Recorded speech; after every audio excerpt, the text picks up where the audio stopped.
He didn't go there to watch tennis. Read that again. Roberto Benigni, the man who made the whole world cry with one film.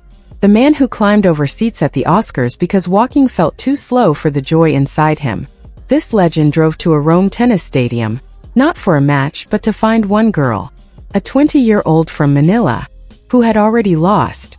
And what he said to her, ankle-wrapped, eyes red, sitting alone in that medical room, has been watched over 20 million times. But nobody's asking the real question. Why did he care? A man who avoids cameras, who doesn't chase viral moments, who doesn't do celebrity appearances. What made him personally call tournament organizers just to track this girl down? That answer changes everything. And we're getting there. But first, go back to midnight. Benigni, phone in hand, half asleep, scrolling. Just like you do. Then something stops him completely.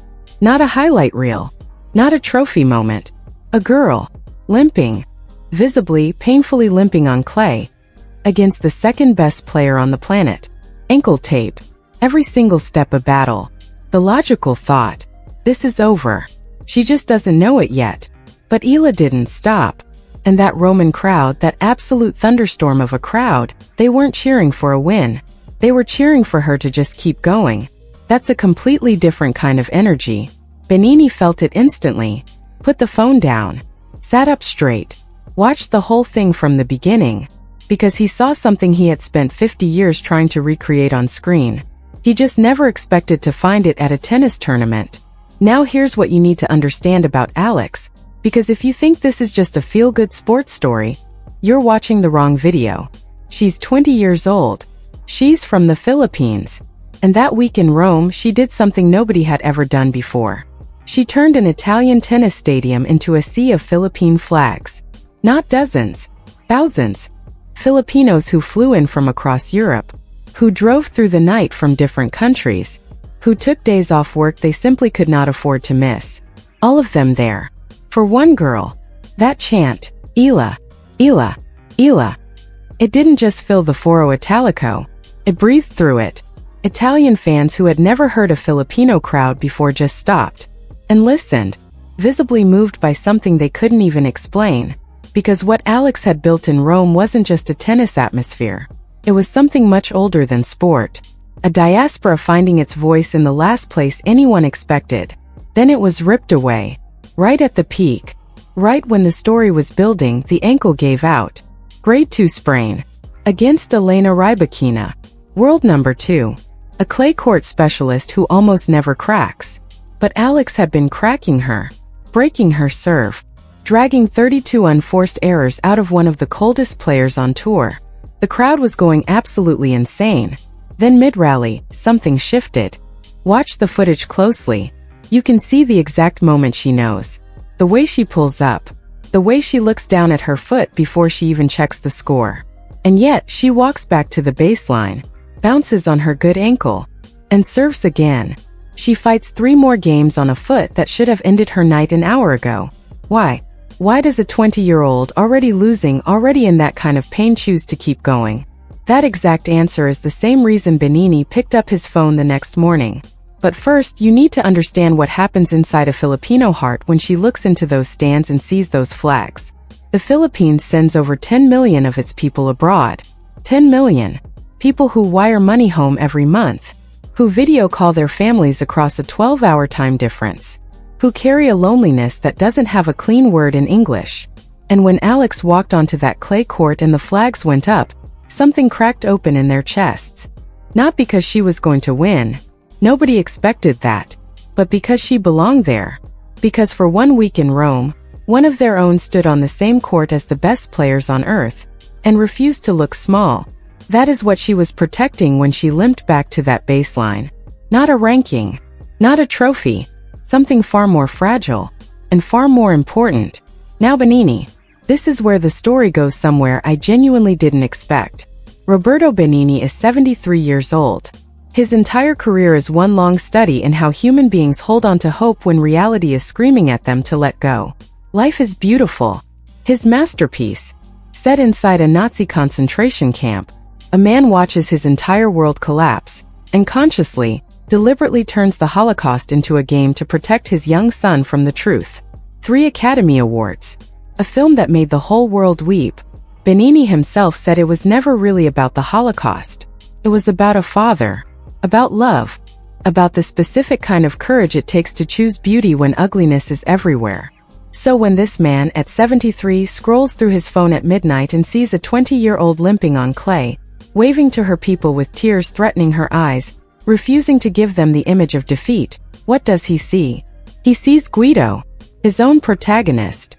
The thing he spent his whole career trying to make audiences believe was real. And here it was. Alive. In his own city. On a tennis court. That's why he called the organizers. Not for a photo. Not for the internet. Because he had to tell her, I saw it. It was real. And it mattered far more than any scoreboard. Nobody announced he was coming. No press. No cameras. No celebrity entrance. Benigni walked into the Foro Italico quietly and found a seat. Not the royal box, not the VIP section, just the regular stands. With the fans. He watched Rybakina finish the match. He watched Eala finally withdraw. He watched the Philippine flags get slowly, quietly folded. And then he waited. When the knock came on the medical room door, Alex was sitting alone, ankle-wrapped, processing that specific silence that follows a loss you saw coming but couldn't stop. The official said someone wanted to meet her. She assumed it was a journalist. She almost said no.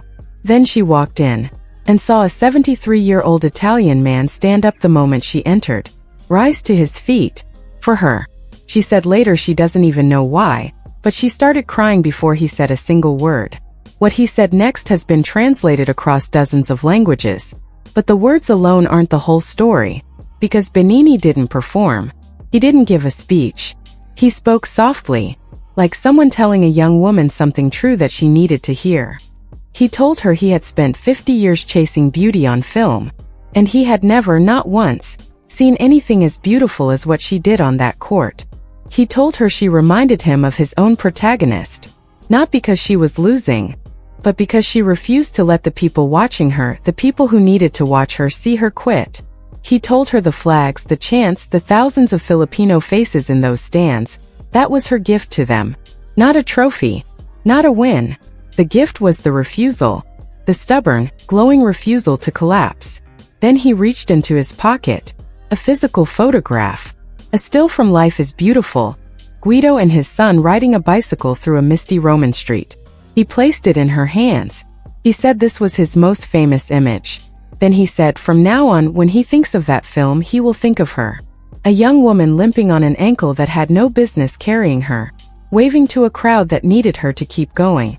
Keep fighting. The world needs more fighters. The world needs more beauty. And then he left. The video hit 20 million views in under 48 hours. But forget the numbers for a second. Go to the comments. Not the top ones, scroll down. Into the ones that take a little longer to find. Nurses from the Philippines watching on lunch breaks between shifts in London hospitals. Construction workers in Qatar huddled around one phone during a break. People from 40 different countries writing the same sentence in different languages. I don't even watch tennis. But I couldn't stop watching. That sentence is the whole story. That's exactly why Benigni drove to the Foro Italico. 20 million views. For a match she lost. Because sport at its best stops being about sport. Eala didn't just compete in Rome. She gave millions of people a way to feel something they've been carrying for years but couldn't express. And Benigni, a man who built his entire career doing exactly that, recognized it instantly. But here's the part nobody talks about. Days later, a journalist asked Benigni what he'd remember most. Everyone expected him to talk about Eala. Instead, silence. Then, I went there to recognize her courage. I didn't expect her to remind me of mine. He moved on. No explanation. But that line says everything. She didn't just move a crowd.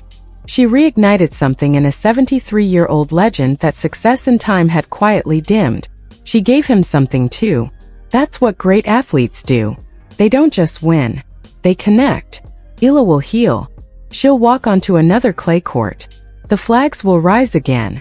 And somewhere in Rome an old filmmaker will smile. Because she didn't remind him of his film. She reminded him of why he made it.